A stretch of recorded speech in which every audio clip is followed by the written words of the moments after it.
बिहार के दोहरे हत्याकांड कहीं ना कहीं बिहार प्रशासन पे सवाल खड़ा करता है।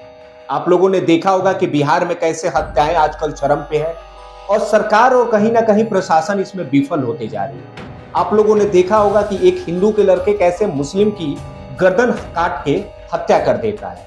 हालांकि इसको हिंदू मुस्लिम से जोड़ने की जरूरत नहीं है, क्योंकि अपराधी अपराधी होता है और अपराधी को कोई जात पात नहीं होती। आप लोगों ने देखा होगा कि एक सत्तू बेचने वाला जिसका रवि कुमार नाम है, वो एक मुस्लिम लड़के की गला काट के हत्या कर देते हैं। इस केस को आखिरकार हम थोड़ा सा समझते हैं और आपको बताने की कोशिश करते हैं कि आखिरकार इस केस को कौन कौन से रूप में देखा जा रहा है। इस केस में बहुत बड़े ट्विस्ट आ गए हैं, क्योंकि रवि कुमार के द्वारा एक ऐसा बयान पहले जारी किया गया था जो कि आज के भी डेट में पेपर में भी छपे हुए हैं। वो बयान ये था कि आखिरकार जो पिकअप का ड्राइवर था, जो कि मुस्लिम समुदाय से बिलोंग करता था, वो आके सत्तू बेचने वाले रवि कुमार की वाइफ के बारे में पूछता है।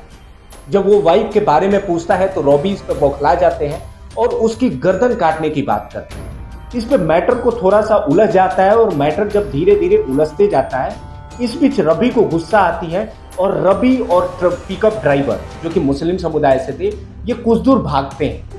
हालांकि रवि के पास चाकू होता है और पिकअप ड्राइवर के पास कुछ नहीं होता है और आखिरकार कहीं ना कहीं बीच रोड पे पिकअप ड्राइवर पकड़ा जाता है और रवि ने उसकी गला काट के और कुछ दूर तक गले को घिसते हुए लेके जाता है।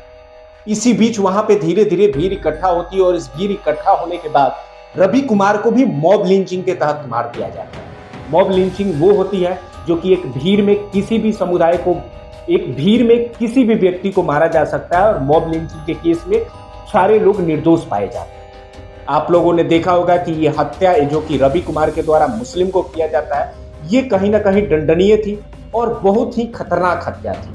आखिरकार इसमें कौन दोषी था, क्योंकि दोनों मर चुके हैं और इस पे स्पष्टीकरण देना एक बड़ी ही लाजमी है।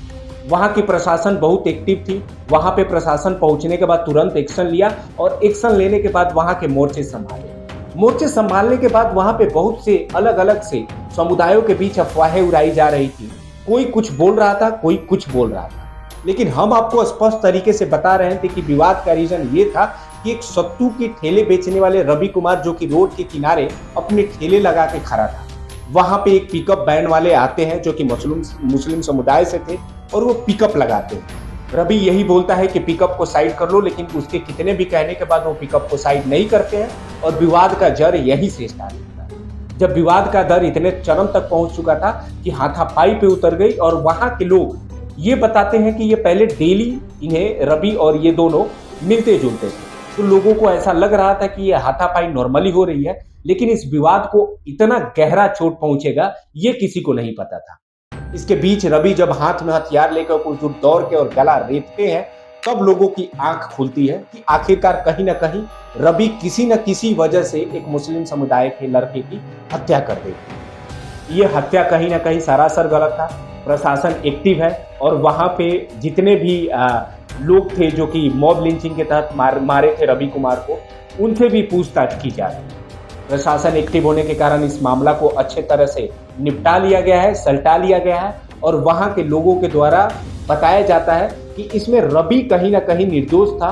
और हालांकि देखा जाए तो कहीं ना कहीं पिकअप वैन के ड्राइवर के द्वारा एक टिप्पणी की गई थी जिसमें रवि को थोड़ा सा उल्टा लगा था।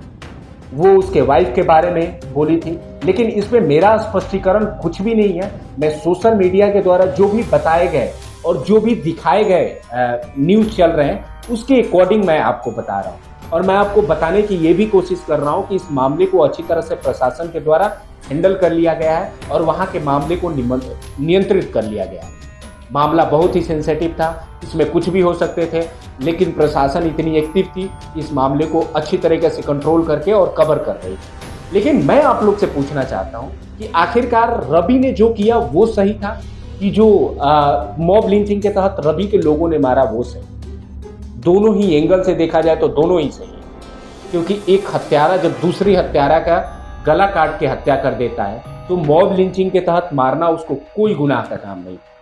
दोस्तों, कोर्ट और सुप्रीम कोर्ट के द्वारा ऐसे ही ऐलान किए जाते हैं और केस पे केस डिले होते चले जा रहे हैं। इस पे कहीं ना कहीं प्रशासन को भी सोचना चाहिए और ऐसे अपराधियों पे जो कि ऐसे अपराधी पवित्र के हैं उसको तुरंत लेके और जेल में बंद कर देना। दोस्तों बहुत सेंसिटिव मामला है, पुलिस प्रशासन एक्टिव है और एक्टिव होने के कारण ही इस फारबिसगंज हत्याकांड का आज नज़ारा देखने को मिला है और उसके बाद से इस फारबिसगंज हत्याकांड को कंट्रोल कर लिया गया है। दोस्तों मैं आप लोग से पूछ रहा हूँ कि आखिरकार ये गलती किसने की थी और पहली गलती किसकी थी? आप लोग एक कमेंट करके जरूर बताना। बाकी आप हमारे चैनल पर नए हैं तो चैनल सब्सक्राइब कर लें, बेल आइकन जरूर दबा लेना दोस्तों।